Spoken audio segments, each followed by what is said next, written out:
Hi everyone, thanks again for tuning in. As always, we're going to jump right into it. This one might go a little bit longer than the typical 3 minutes we try to keep it at. We're going to be talking about strata documents for strata development. So condos, townhome developments, anything over 4 units, let's call it, is a strata. And you do get a document package when you're looking to buy a home. So these are just kind of tips and tricks, things to look for when you're buying it, things to read and make sure you do so that you know what you're getting yourself into. Number one, I always say you're going to get 2 years worth of minutes for the building. So that some buildings meet every month, some meet once a year. It depends how they structure it, depends on the size of the development.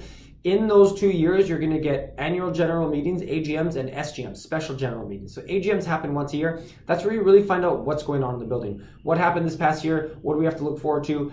How's the roof looking? How are the windows? Depending on the age of your building, if you're hitting the 20-year mark, you're going to really want to focus on the AGM because it's going to start to tell you what's wrong with the building or things that they assume are coming up. SGM happens when it's kind of it's a special general meeting. Call it a surprise. They have to call this meeting because, hey, all of a sudden, guys, the roof is leaking like crazy. We need a new one. We need to decide if we need to vote on this. So make sure you read right away the AGMs and the SGMs. After that, you can start to dive back into the 2 years of minutes, whether they meet every month or not. And just to start, that really gives you a feel for the building. That's a real first step for me, if you ask me, to get an idea of what's going on out there. Next, maybe grab the document called the property disclosure statement. It's what the owner has to fill out and disclose to you. Unfortunately, legally they don't have to. They can cross it out if they're an investor or they never lived in it or they're selling it for the mom who's passed away or whatever the case may be. If it's crossed out, it's useless. If it's filled in, give it a good look, see if there's any red flags in there. It could help you out a little bit. Also in Stratas, there's a document called the Form B. This form's a snapshot of the suite. So most of the docs focus on the building and let's call it the common property, whereas this focuses on your suite. What parking stall is yours? What locker is yours? What's your strata fee? Confirms it. Is there any money owed to the strata? And what's the current CRF, so the contingency reserve fund? How much money does the strata have saved for the rainy day fund?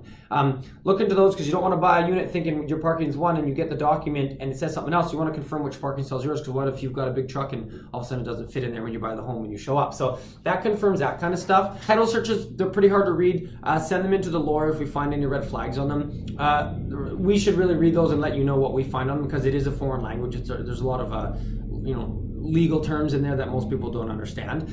Just know that inter alia in a title search means it's the whole building. So inter alia could be like TELUS has to access below, the mailman, things like that. So those are the next two. There's a new document that's kind of been mandated in the last few years here, or it's been a while now, I guess, but called a depreciation report. Stratas don't have to do them, but they have to vote on them if they want them or not. This is actually a really good document, and you should send it to your inspector. Inspectors will read this if you send it to them in advance, and this is a snapshot of the forecast of the 50 years of the building. So there's an executive summary in it. Start with that. And then if you want to dive into the rest of the 250 pages, by all means, but do look at the executive summary, see how the building's looking, look at the financial numbers on there, send it to your inspector because he'll be able to report back on it for you, which is very, very, very helpful. Check out bylaws. So if you've got a pet, if you want to rent it one day, if you love to barbecue, you better make sure 3 of those things are in the bylaws, that you're allowed barbecues, how many pets are allowed, what kind of pets are allowed. If you've got a big Doberman or something and they don't allow them, then you can't have your dog in the building, and we all know that your dog needs to come with you when you move to a new home. So,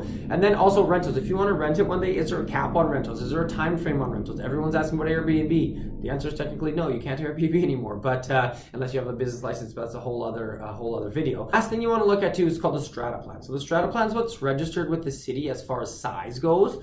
So if someone did a floor plan and it differs from the strata plan, you need to check that. If you've only got a strata plan and you think the units may be smaller or bigger, you might want to send in a floor planner before removing your conditions to see what the actual size is. Because if you're paying $1,000 per square foot and you think it's 5 square foot smaller than what the strata plan shows or whatever the case may be, you better confirm that. So when someone's only used a strata plan and didn't do a floor plan, again, that's a whole other vlog we've already done on marketing, how you should do floor plans.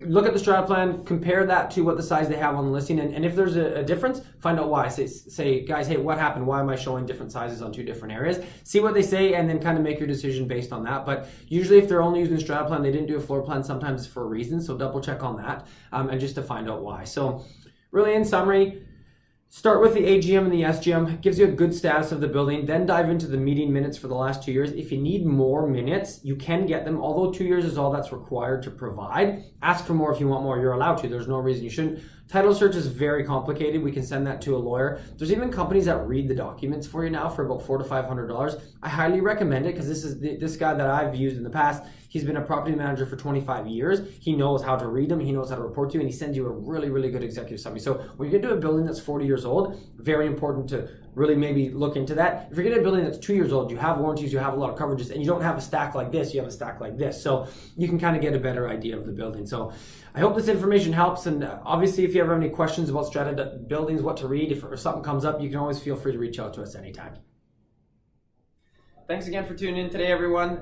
Do feel free to like and subscribe below. Also, if you have topics or questions that you'd like covered on these videos, please send them to us.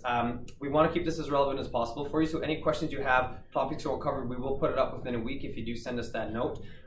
Hit us up on all of our social media. We've got Instagram, Twitter, Facebook, LinkedIn. Send us anything on there. We will have a video up within 7 days. Thanks, guys.